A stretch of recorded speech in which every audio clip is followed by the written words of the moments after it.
So there is an illustration I did a while back for a contest for Clip Studio Paint, and I basically wanted to incorporate different characters with different like ethnicities. Uh, Nigerian, that's over there. Me. And I wanted to add like different foods from where they were from, making sure that they all got represented.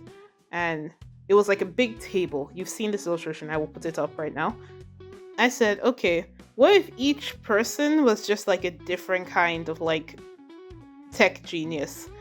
So this was during like when this is still during the like AI is taking over everything, and I thought this would be a cool concept of like an inventor who gets her ideas stolen and now is fighting the corporation that is using the AI to steal it, and now she's going in to bust people.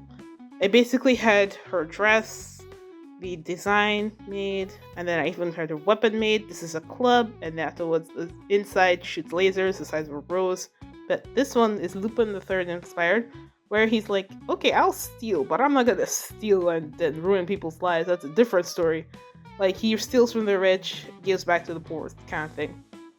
And I was like, okay, this would be fun. This is like the good kind of thief. I was also in my epic era, so I had this grandma who basically has a trident that can shoot, and she basically got into epic with her grandkids, and they're like, oh, this is fun, this is cool, and they did this whole costume for her, and she's very happy.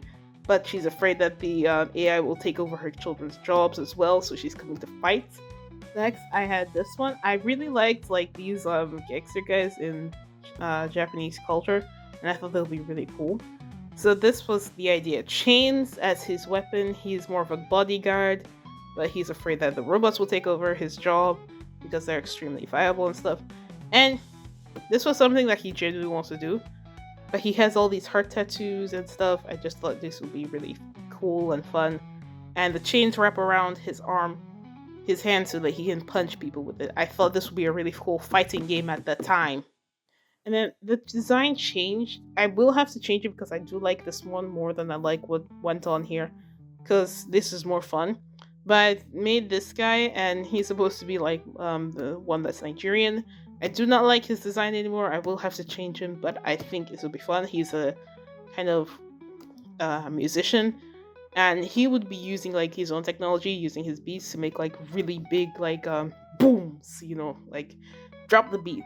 That's how it went. And here are some of the studies for like big pieces so I could make things look better. And here's some other big pieces studies. In general, this was a really cool idea, and this is just a lot of how my brain works. It's new, it's kind of like, oh, everything's coming out really cool.